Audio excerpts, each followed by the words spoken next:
Hello everyone, welcome back to my YouTube channel all about radiology. I, Professor Maruf Ahmed, will discuss about focal spot and line focus principle, including these 2 points. I will be discussing about Hill effect as well. तो बहुत ही ज़्यादा time waste ना करते हुए हम सबसे पहले start करेंगे फोकल स्पॉट और लाइन फोकस प्रिंसिपल, इन दोनों का रोल क्या है और क्यों इनको इतनी ज्यादा इंपॉर्टेंस दी गई, इनकी क्या रिक्वायरमेंट थी, दोनों ही चीजें हम डिस्कस करेंगे। So the focal spot is the area on from where X rays are produced. आपको याद होगा जब हम एक्सरे ट्यूब का स्ट्रक्चर पढ़ रहे थे और उसमें एनोड पर मैंने बताया था कि एनोड एक्चुअल में एक मेटल का बार है, बट एक स्पेस ऐसा है जहां पर आपका एक्सरेज का प्रोडक्शन होता है। तो उसी बार के ऊपर एक्सरेज के प्रोडक्शन को जहां से प्रोड्यूस किया जाता है वो एरिया फोकल स्पॉट कहलाता है। So the sharpness of image increases as the size of focal spot decreases, but heat per area increases because most of energy of the electron is converted into heat. तो एक better image quality के लिए एक condition है कि focal spot का size छोटा होना चाहिए ताकि वहां से निकलने वाली कम एरिया से ज्यादा अच्छी क्वालिटी की रेडिएशन निकले। बट इसके साथ एक डिसएडवांटेज आता है, अगर हम फोकल स्पॉट के साइज को डिक्रीज कर देते हैं तो वहां पर प्रोड्यूस होने वाली हीट का जो अमाउंट है वो बहुत ज्यादा इंक्रीज हो जाएगा, क्योंकि हमने पहले ही डिस्कस किया था 99% इलेक्ट्रॉन्स की एनर्जी हीट में कन्वर्ट होती है, तो इतनी ज्यादा हीट उसको वहां से डिसिपेट करना बहुत डिफिकल्ट होगा। So this conflicting need of a large focal spot to allow great heat loading and a small focal area to produce good radiographic detail were resolved in 1918 with the development of line focus principle। और जो ये conflict था कि focal spot का size larger होना चाहिए ताकि heat जल्दी जा सके, लेकिन फोकल स्पॉट का साइज स्मॉलर होना चाहिए ताकि इमेज की क्वालिटी बेटर आ सके। तो दो चीजें एक साथ तो नहीं हो सकती कि लार्ज रखा जाए हीट की लोडिंग को डिसिपेट करने के लिए और स्मॉल रखा जाए इमेज क्वालिटी को जो है बेटर करने के लिए। तो इसको रिजॉल्व किया गया 1918 में जब लाइन फोकस प्रिंसिपल दिया। तो लाइन फोकस प्रिंसिपल क्या है, किस तरह से काम करता है, ये बताया। The target is inclined about 20 degrees to the central ray of the X-ray beam. मतलब जो एक्सरे बीम के प्रोडक्शन वाला एरिया था फोकल स्पॉट टारगेट, उसको क्या किया, इंक्लाइन कर दिया, उसको एंगल कर दिया 20 डिग्री तक। और this causes the effective focal spot to be approximately 1:1 millimetre as opposed to the actual focal spot that is 1:3 millimetre. आप यहाँ पर देखें तो ये जो एनोड का एरिया है, this target area is known as focal spot, और एक्चुअल इसका साइज यहाँ पर आपको दिखाया है ये 3 मिलीमीटर का है, ये इसकी लेंथ है और 1 मिलीमीटर इसकी थिकनेस है। लेकिन जब हमने इसको एंगल पर प्लेस किया, कितने एंगल पर प्लेस किया है, 20 डिग्री के एंगल पर, तो यहाँ से आने वाला जो प्राइमरी बीम है, जो इफेक्टिव बीम है, वो यहाँ पर आप देखेंगे तो इसको अगर हम सेंट्रल एक्सिस के साथ मेंटेन करते हैं तो इसका जो साइज है वो ओनली 1 मिलीमीटर मिलता है, थिकनेस में भी और इसके विड्थ में भी। तो दोनों तरीके से ये हमें इस प्राइमरी जो हमारा जो एक्चुअल फोकल स्पॉट है उसके साइज से ये छोटा हो जाता है। तो लाइन फोकस प्रिंसिपल ने हीट के और इमेज क्वालिटी के दोनों ही कॉन्सेप्ट जो फोकल स्पॉट पर डिपेंडेंट थे उसको रिजॉल्व कर दिया। बस क्या किया, एनोड को एंगल कर दिया। एनोड को एंगल करने से लार्जर फोकल स्पॉट ही प्रेजेंट है ताकि हमारी ज्यादा हीट इजीली डिसिपेट हो सके, और इसके एंगल होने की वजह से जो इसका इफेक्ट है वो स्मॉल एरिया पर हो रहा है, तो हमारी इमेज क्वालिटी बेटर हो पाती है, which is known as effective focal spot. तो ये लाइन फोकस प्रिंसिपल और इसकी इंपॉर्टेंस आपको हमेशा याद रखनी है कि क्यों लाइन फोकस प्रिंसिपल दिया गया और उसका हमारे डिपार्टमेंट में क्या इंपॉर्टेंट रोल है।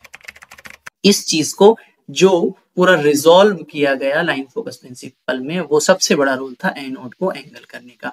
सो एनोड एंगल एक्चुअल में is defined as the angle of target surface with respect to the central ray in x ray field. जैसे कि इमेज में मैंने अभी आपको दिखाया था, it has relationship with focal spot size and usable X-ray field size. और इसका मेजर आपको तो पता है, रिलेशनशिप मैं अभी जस्ट बताया हूं कि ये फोकल स्पॉट साइज और यूजेबल एक्सरे फील्ड के बीच का ये रिलेशन है। मतलब एक्चुअल में तो हमारा फोकल स्पॉट साइज बड़ा है, लेकिन जो फील्ड साइज है वो एंगल करने की वजह से छोटा हो जाता है। So the optimum choice of anode angle depends on the clinical application, और हमें कितना एरिया एक्सपोज करना है उसके हिसाब से एनोड के एंगल को डिसाइड किया जाता है। मतलब हम पर्टिकुलर मशीन का यूज किस एरिया में करने वाले हैं, क्या हम उनको डेंटल रेडियोग्राफी में यूज करेंगे, क्या हम उसको मेमोग्राफी में यूज करेंगे, या हम उसको जनरल रेडियोग्राफी में यूज करेंगे।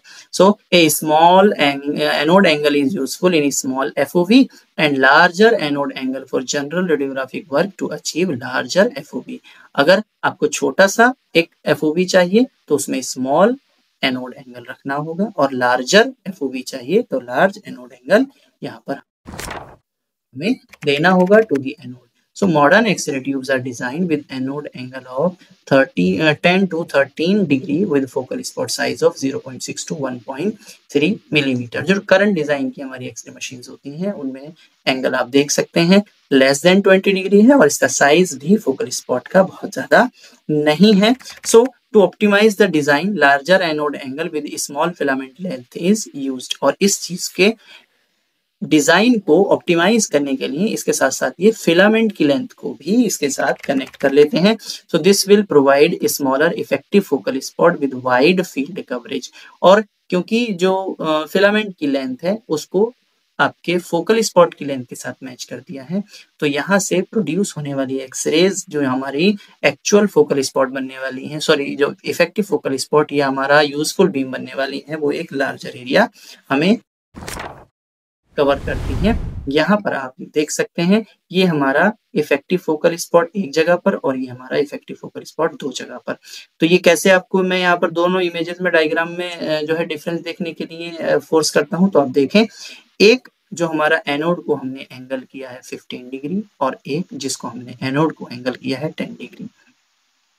यहाँ पर आपका इफेक्टिव फोकल स्पॉट लार्जर है और यहाँ पर हमारा इफेक्टिव फोकल स्पॉट क्या है, स्मॉलर है। लेकिन इन दोनों में क्या डिफरेंस एक्चुअल में हमें नजर आ रहा है, तो वो डिफरेंस है यहाँ से आने वाला इलेक्ट्रॉन बीम जो फिलामेंट से आ रहा है, ये जितना एरिया कवर कर रहा है, अगर ये लार्जर एरिया कवर करेगा तो हमें लार्जर फोकल स्पॉट मिलता है, अगर ये स्मॉल एरिया कवर करेगा तो हमें small effective focal spot size मिलता है, जिसकी वजह से हमारी इमेज क्वालिटी शार्प होती है। तो अब इस एनोड को एंगल करने की वजह से एक डिसएडवांटेज जो हमेशा रेडियोलॉजी डिपार्टमेंट में एक्सरे ट्यूब के अंदर एक्सरे के प्रोडक्शन में बना रहता है, और वो डिसएडवांटेज को हम हील इफेक्ट के नाम से जानते हैं। एक्चुअल में हील इफेक्ट होता क्या है, so there is a variation between the intensity of X-rays while leaving the X-ray tube on anode and cathode side. जब आप एक्सरे बीम को एक्चुअल में क्वांटिफाई करने की कोशिश करेंगे, जो एक्सरे बीम बाहर आया एनोड से, तो एक्सरे बीम की इंटेंसिटी में एक डिफरेंस होता है। अगर हम एक्सरे बीम जो प्रोड्यूस हुआ उसको दो पार्ट्स में डिवाइड कर देते हैं, तो एक पार्ट होगा जो एनोड की डायरेक्शन में पास में होगा और एक पार्ट होगा जो कैथोड की डायरेक्शन में पास में होगा। तो जो एनोड की डायरेक्शन वाला है उसकी इंटेंसिटी हमेशा कैथोड की साइड वाली इंटेंसिटी से वेरी करता है। So this variation is termed as heel effect. इसको क्यों हील इफेक्ट कहते हैं वो भी हम आगे डिस्कस करेंगे। सो construction phenomena that cause the X-ray photons exiting the tube on the cathode side to have a greater energy value than those exiting the tube on the anode side। अगर आप construction के हिसाब से देखेंगे तो जब anode को हमने एंगल किया तो उसमें जो एकदम टॉप साइड से हमारी रेडिएशन बाहर आई वो इमीडिएटली बाहर आ जा रही है, और जो उस एनोड को एंगल करने की वजह से जो उसके साथ डायरेक्शन में धीरे धीरे धीरे उसके टारगेट मटेरियल के अंदर से ट्रेवल करके आई उनकी रेडिएशन हमेशा कम होती है।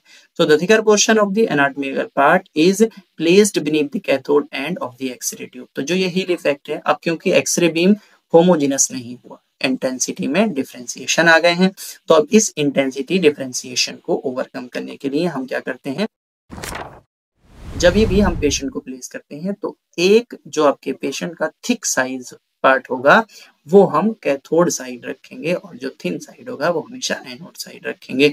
तो यहाँ पर आपको नजर आ रहा है ये एक्सरे बीम का हमारे प्रोडक्शन हुआ। एक्सरे बीम आप देखेंगे तो ये वाली रेडिएशन जो है, अगर इसको जूम करके यहाँ देखते हैं तो ये रेडिएशन इमीडिएटली बाहर आ गई, जबकि ये वाली रेडिएशन को बाहर आने के लिए थोड़ा सा स्ट्रगल करना पड़ा। ये स्ट्रगल इन रेडिएशन की इंटेंसिटी को थोड़ा रिड्यूस कर देता है। तो जब आप इसको ग्राफिकली रिप्रेजेंटेशन में देखते हैं तो ये एक हील जैसा स्ट्रक्चर बनाता है ग्राफ पे, इसीलिए इसको हील इफेक्ट कहते हैं।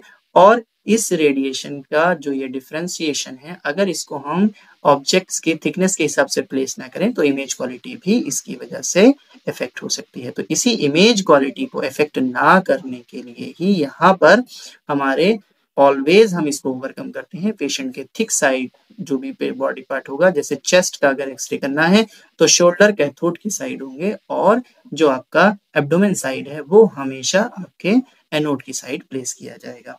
So that is all about this lecture. Thank you for watching all about radiology. Subscribe, like, comment and share my YouTube channel, and stay tuned for the next videos. I will be sharing all the lectures very soon.